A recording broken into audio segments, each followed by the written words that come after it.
हमनी के संस्कृति, हमनी के संस्कार सदा रहे हमनी के साथ। भारत के महान ग्रंथ और काव्य सब के संपूर्ण संकलन सब्सक्राइब करें तिलक।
अपनी प्रिय संतान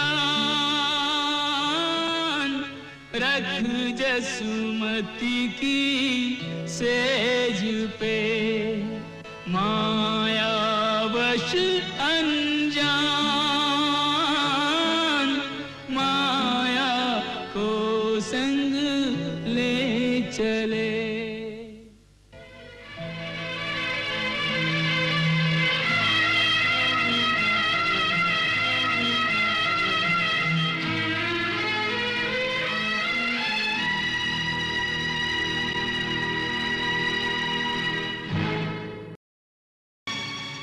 लइका कृष्ण के सूतल यशोदा के बिछौना पर छोड़ के वसुदेव जौन लड़की के उमा से उठा ले अउलन, ओकरा के जब कंस मारे लागल तो ऊ लड़की आकाश में श्री दुर्गा के रूप धारण कर ली।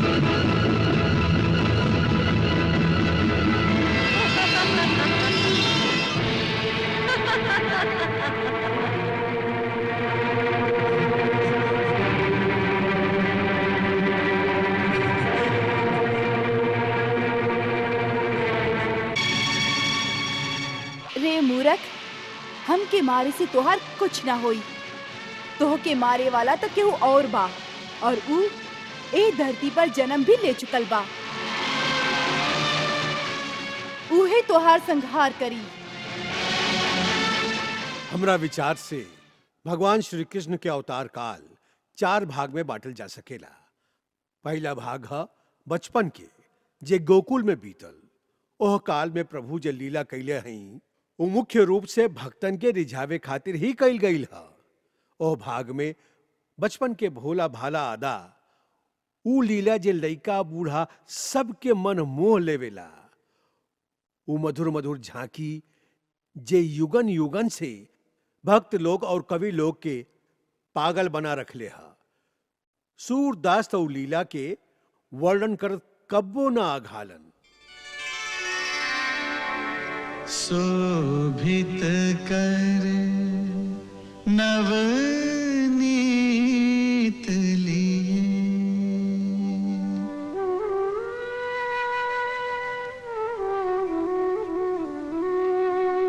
शोभित कर नवनीत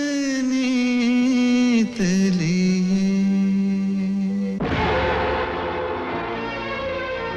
ओकरा बाद जब तक गोकुल में रहली, कंस उ लइका रूपी कृष्ण के हत्या करे खातिर एक से एक शक्तिशाली असुरन के भेजत रहा।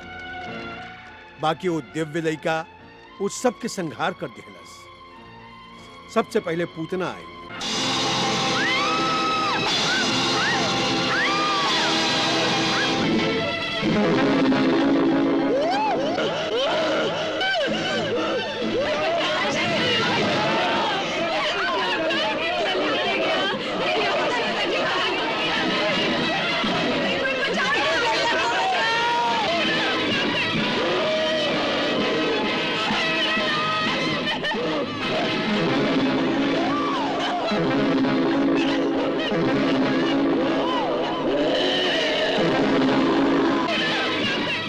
ओकरा बाद शकटासुर उनका बैलगाड़ी के नीचे कुचल देवे के कोशिश कैलस।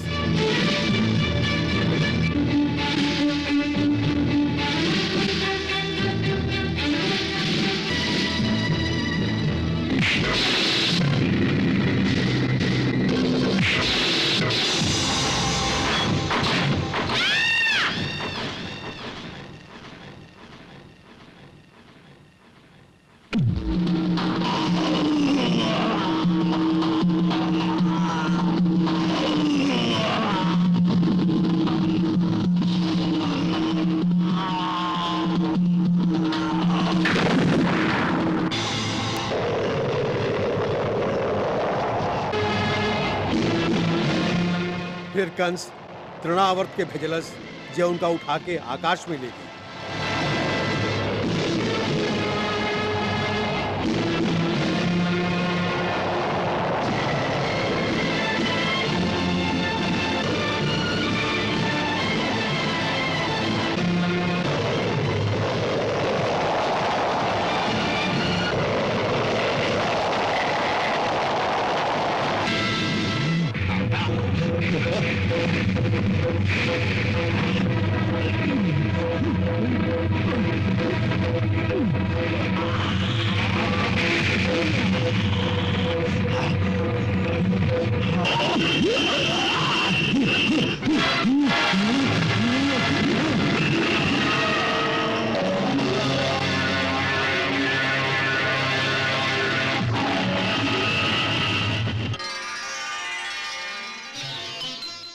घुटना पर चले लगली त माई के माखन चोरा के भाग जात रही।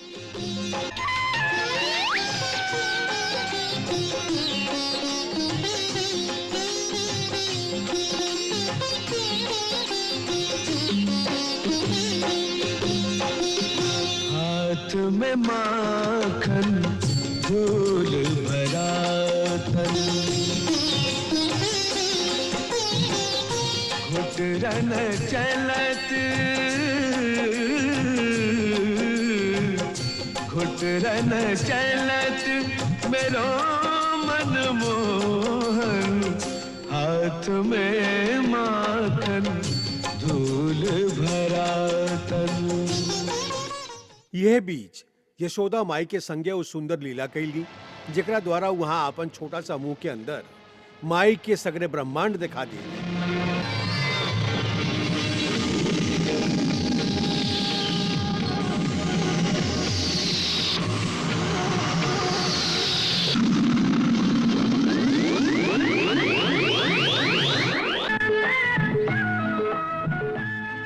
फिर गोपियन के मटकी फोड़ ली और ये माखन चुरावे लगी।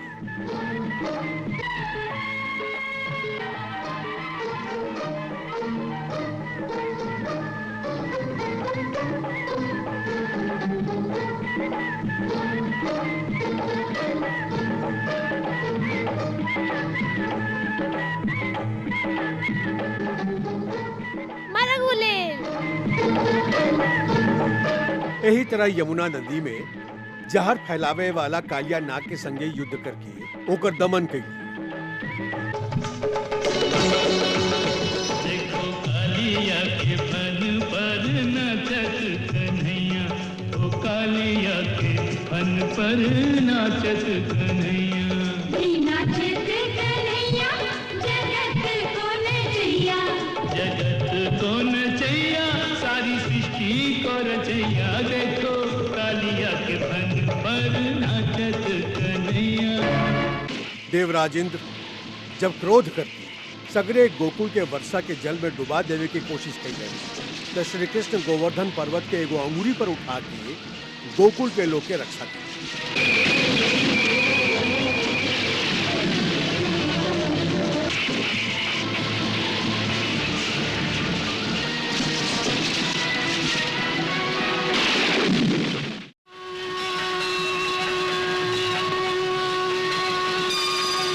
हमारा कान्हा गोवर्धन गिरधारी, हमारो कान्हा गोवर्धन गिरधारी। कन्हैया निज भक्तन के, सीत पे ठक्कर बनके, कन्हैया निज भक्तन के, सीत पे ठक्कर बन के। देखो आप करे रखवाली, हमारा कान्हा गोवर्धन गिरधारी, हमारा कान्हा गोवर्धन गिरधारी। फिर समय आयल राधा कृष्ण के प्रेम लीला के।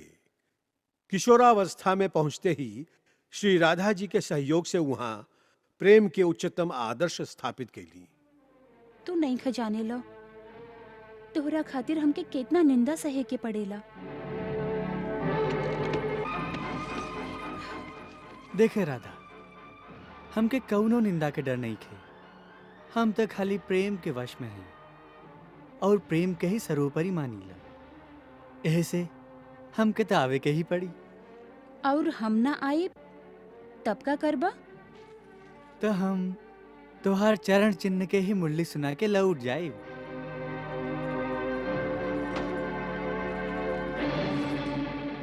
हमार चरण चिन्ह के? हाँ, तू भोरे घाट पर सखियन के संगे जल भरे जालू ना, हाँ। उहाँ तू लोगन के चरण के निशान होखेला। हमू सब में तोहार चरण चिन्ह के पहचान सकीला। बस उनके प्रेम करके लौट जाई।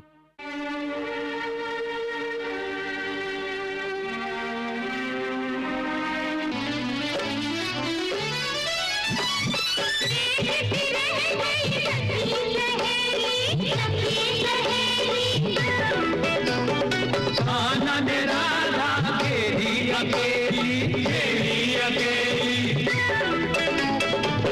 बोलो तुम पर का रंग डाले, राधे तुम पर का रंग डाले। तुम पहले ही रंग रंगीली।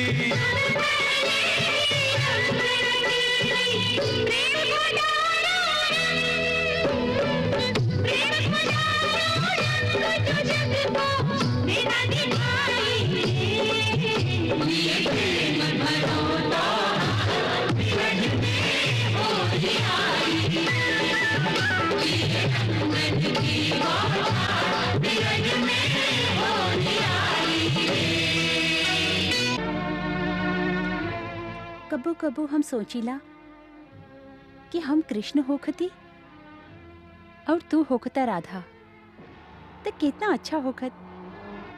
फिर का होखत? फिर हम तोहरा जैसन मुस्कुराती और तू हमरा जैसन तड़पता। तो तुमके अच्छा लागत? हाँ, बहुत मजा आवत। अच्छा बात है। तो हम राधा बन जाते हैं और तू कृष्ण बन जा। ल ये घाघरा पहिर ला। आजा रे कन्हैया तो है राधा बना दूं ओ मुरली वाले जग से निराले तन मन के काले अमृत के प्याले मेरे मन को बांधने वाले तो है घगरा बांधना सिखा दूं तो राधा बना दूं अनारी चिच्चोर रसिया कस के चोले के बंद कस दूं तू तड़पे और मैं मुस्का दूं रे मैं मुस्का दूं आजा रे कन्हैया तो है राधा बना दूं। प्रेम लीला के चरम सीमा महारास में जाके समा जाली।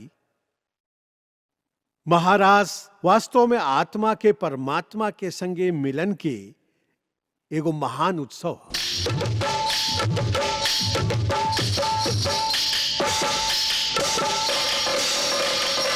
आधारे थोड़ा सा प्यार दे चरणों में बैठा के तार दे गोरी घूंघट उघार दे, प्रेम की भिक्षा झोली में डाल दे।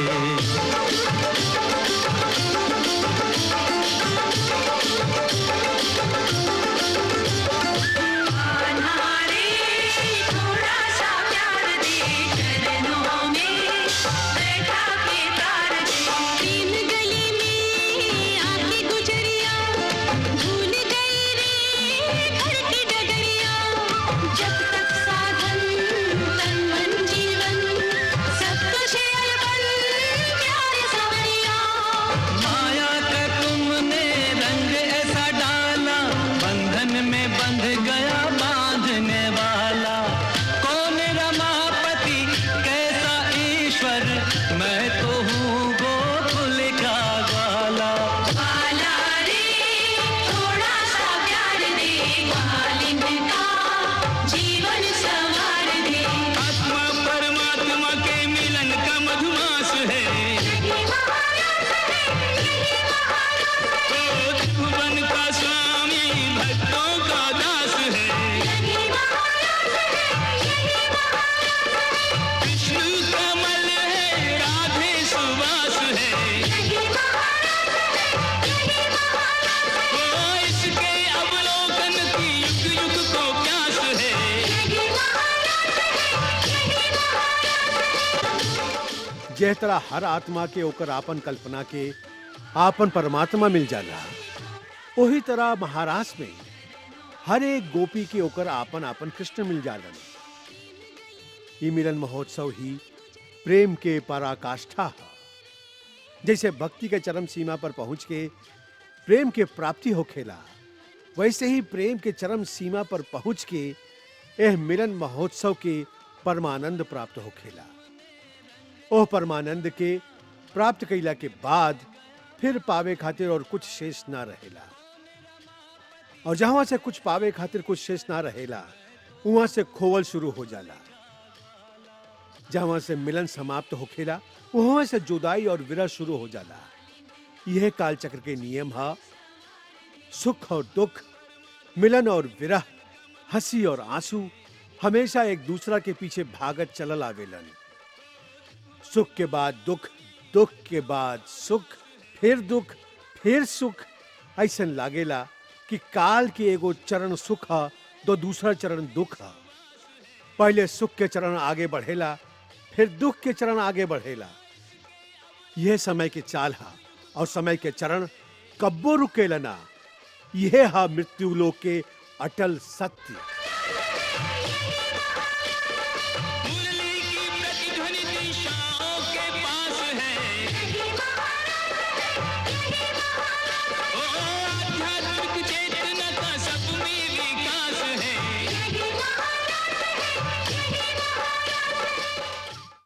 यह नियम के अनुसार जब महाराष्ट्र में प्रेमी लोगन के मिलन आनंद के चरम सीमा तक पहुंच गई, तो वहां से उनकर जुदाई के घड़ी भी शुरू हो गई। अंत में कृष्ण के गोकुल छोड़ के जाए के पड़ल। राधा और कृष्ण के जुदा होके के पीड़ा बहुत गहरा रहे।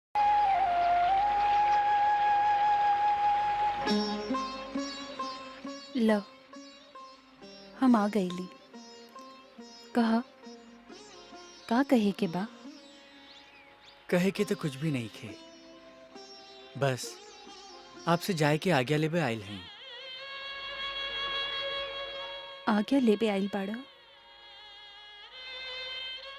या हमार प्राण लेबे आइल बाड़ा? राधे, प्राण तो हम दोनों के एक ही है, खाली शरीर दूगो है। ये बिछड़ना तो खाली दूगो शरीर के है। बाकी बिछुड़ला के बाद हमार का दशा हुई ई ना सोचेला। सोची ले, बाकी जे निर्धारित हो चुकल है वो लीला तो हमके करे के ही हुई। जौन काम के करे के भार उठैले हैं वो कर्तव्य तो हमके पूरा करे के ही हुई। ई तो आप जानत हैं। हाँ, जानत हैं हम कि आपके आपन लीला, आपन कर्तव्य राधा से भी ज्यादा प्यारा है।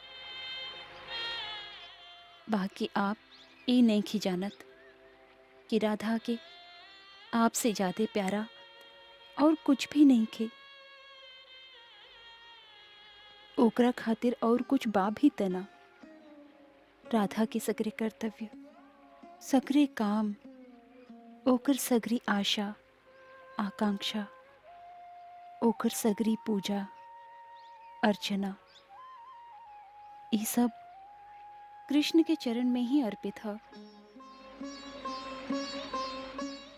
ए श्री चरण के आप हमरा से दूर ले जाइब तो जैसे यज्ञ के बाद यज्ञ कुंड में खाली जरल लकड़ी के राख ही रह जाला, वही तरह आपके जाए के बाद वृंदावन में खाली राधा के भस्म ही रह जाई। जाए से पहले हमके दूगो वचन देके जा। कह।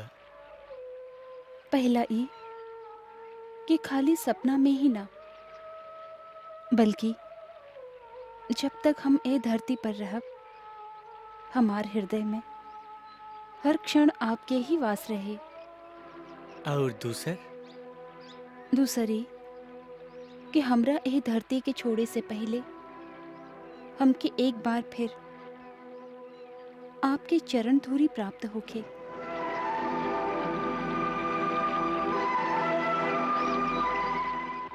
हम वचन देत हई, बाकी एक वचन हम तुमसे भी मांगत हई। आज्ञा। तू आंसू ना बहीबू।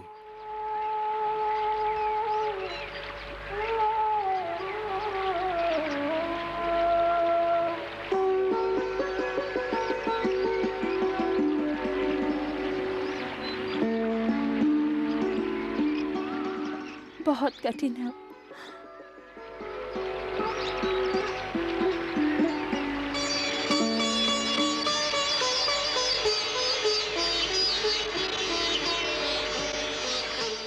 राधे, तोहर एक भी आंसू हमार कर्म पथ पर हमरा सामने ठाड़ होके हमार रास्ता रोक सकेलन।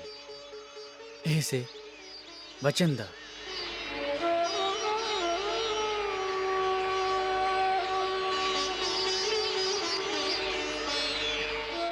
अभी आंसू ना बही, हम वचन देत हैं।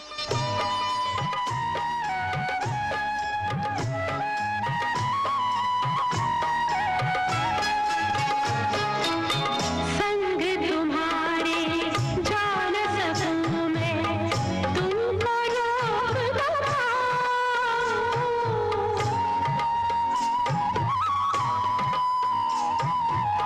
तुम तो चले कर्तव्य के पथ पर, मैं किस पथ पर